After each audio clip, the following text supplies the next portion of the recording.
Alright, so Chapter 8 is all about exponential functions. And as a warm-up, kind of want to touch base on what some graphs we're already familiar with would look like. For example, y is equal to 2x. That is, of course, a line. Now, y is equal to 1/2 x, that's also a line. How are these two going to relate? Well, y is equal to 2x is going to be a little bit steeper than y is equal to 1/2 x. 1/2 x is going to be a little bit like that. Alright, now what is y is equal to x squared? Hopefully we all know that is oh my gosh, I missed. A parabola. I still missed, but you understand what I'm trying to do here. Parabola. Alright, exponential functions, we're still going to have a y and an x and a 2, but the question is where it is. Now, one of the things that we talked about before is how you could fold a piece of paper and get the number of layers. And the equation for that, we said 2 to the number of folds equals the number of layers. 2 to the folds equals layers of a piece of paper. Or another way to say that is y is equal to 2 to the x power. Alright, now our x-axis is going to be our folds, and our y-axis is going to be our layers. And we could go and pull out our calculator and graph this, but I'll tell you what, let's make a t-table. I'll go x and y, and let's talk about when x is 4, 3, 2, 1, 0, and let's even go -1, -2, -3. Now, when a piece of paper is folded 0 times, how many layers do we have? We have 1 layer. If you fold it once, take a piece of paper, fold it in half once, that's going to become 2 layers. Twice becomes 4 layers, 8 layers, 16, so on and so forth. So, if we were to do this,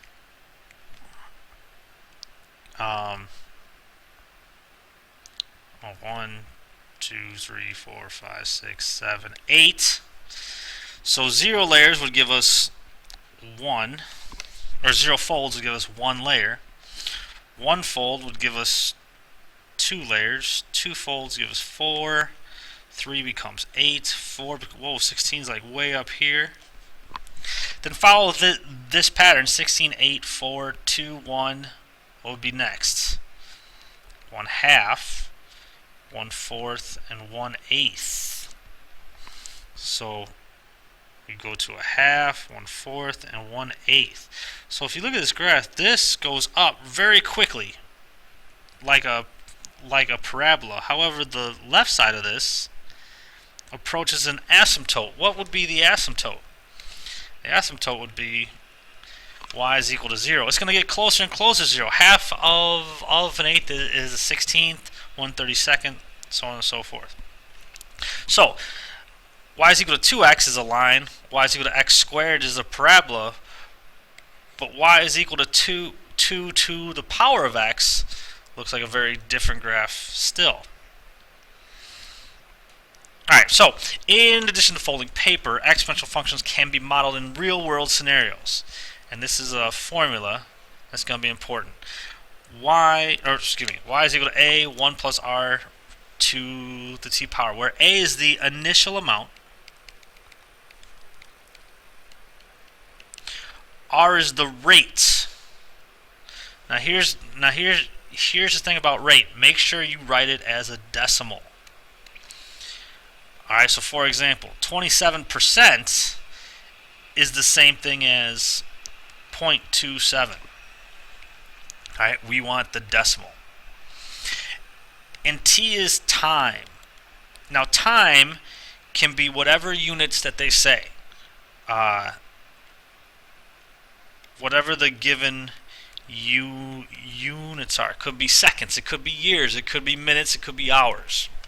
Alright? So it's called exponential growth. This is exponential growth. Now, real quick, the growth factor.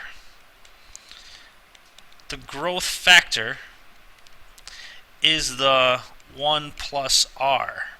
That is the growth factor. That's a word you might see later, but just a little vocab more than anything. Let's go to page 2. At the top, I'm going to write it again. Y equals a1 plus r raised to the t power. And let's talk about this. There's a pond stocked with 2,000 fish, and the Department of Wildlife expects the population to increase at a rate of 5% each year. How many fish will there be in the pond after the first year? Well, let's talk about the first year. Y equals A. What's the initial amount? The initial amount is 2,000. Then you got 1 plus R. R is going to be 5%. Is going to be 0.05 raised to the. Now this is going to raise 5% each year. So the first year our t is going to be one year. So if you pull out your calculator and put in 2,000 times 1 plus 0.05 to the 1 power, and you get 2,100 fish. All right, think about this. What just happened here? Since this is to the first power, we did 2,000. If we were to distribute 2,000 times 1 is 2,000 plus 2,000. 5% of 2,000. Well, 10% is 200. So half of that would be 5%, would be 100. So 2,000 plus 100 gives our 2,100 fish. That's what's happening here. It's kind of a distributive property thing. So after 2 years, that would be y is equal to, our initial amount is still 2,000, plus 1 plus 0.05 raised to the second power. Now we could just put that into our calculator and churn it out, which we will in just a moment. But let's analyze what this means. This means y equals 2,000, 1 plus 0.05 times another one, 1 plus 0.05. So what happens here? When we distribute, we'll distribute 2,000 times 1 and times 0.005 and get back to our 2,100 fish. This here is 2,100 fish, right? That's after 1 year. After the second year, we distribute the 2,100 here. We got our 2,100 fish, and then another 5% of 2,100, and we should get, let's just do it. All right, 2,000. Why am I plugging this in again? Second enter, 2205. So we should get 2205 fish.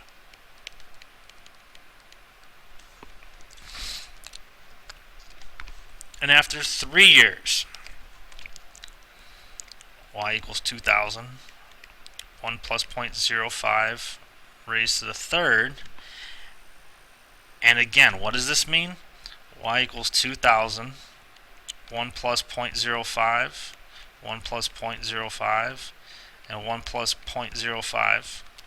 So if we were to distribute, this would be after 1 year, this would be after the second year, and distributing our 2205 times 1 and then 5% of 2205, you're going to get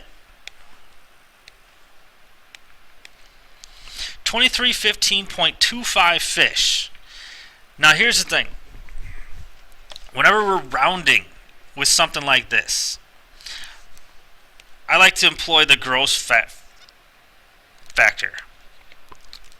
We're going to round. Now we could, if this was 2,315.95 fish, does that mean that we would have 2,316?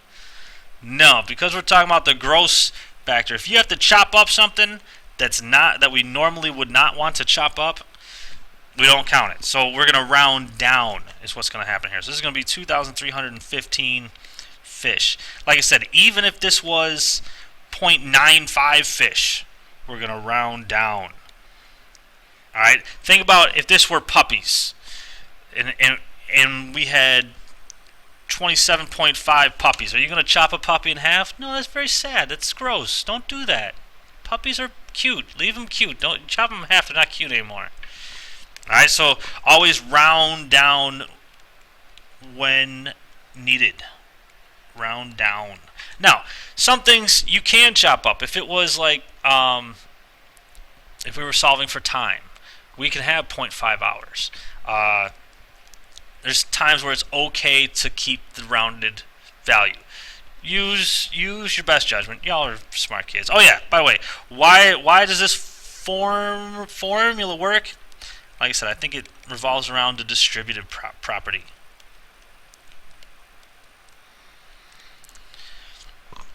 Alright, so exponential decay, or excuse me, growth is for things that are growing quickly. And this is our formula. A times 1 plus r to the t power. There's another formula for compound interest. Compound interest is fascinating once you have a job and you have a retirement plan. Right now, this is just boring to you. I get that. But man, tell you what, in about 10, 12, 15 years, oh my gosh, this is going to be fascinating to you. I promise. Right now, it's just another math problem. Sorry, just dig in. But here's what's up. A is equal to P times quantity of 1 plus R divided by N raised to the NT power, where A is the amount in the account. I'm a poet and didn't realize it. Wait. P is the principal. Principal is the initial amount. Whatever money you're starting with. N is the number of times compounded. And T is time, only it's always, in this case, time is always in years. And again, R is rates. And again, make sure it's a decimal. So you deposit $2,000 into an account that pays 6% annual interest. Find the amount of balance after 3 years if the interest is compounded annually. Let's look at what that means. So we want to know A equals, our principal amount is 2,000 times 1 plus our R is 6%. So that's going to be 0.06 divided by N. N is how many times it's compounded. So since it's done once a year, we're only going to have it once. So it's going to be raised to the 1 times 3 power. N is 1 and T is 3 years. So pull out your calculator and hook that up. Hopefully you got $2,382.03. Wait a second, Smith. I thought you said we had to round down. Money's something that we're allowed to chop up. That's okay. We can have $0.73 or $0.033. Again, think of what's gross or not. Now, quarterly. Quarterly means 2,000. 1 plus. We're going to take our 6% and we're going to chop it up 4 times. 4 times throughout the year, we're going to get a little bit of interest. And so this is going to happen a total of 12 times throughout the 3 years. That's why it's raised to the 12th power. Monthly. How many times is it compounded monthly? It'd be 12 times a year. And then daily, that would be 365 times per year. So go ahead and figure out these other 3. Alright, hopefully you got these answers here. Now, the most common mistake that I see kids make is they forget to put parentheses around the exponent when they put this inside their calculator. Alright, if you just do 12 times 3, you're going to get a different answer, probably 6,000 something or something even weirder. But what's the moral of the story? If you go and open a bank account, do you want them to compound your interest less often or more often? If you look at these numbers here, you definitely want it more, right? Yeah, I'm running out of time here. I'm going to make another video, short one for this example. Smith out!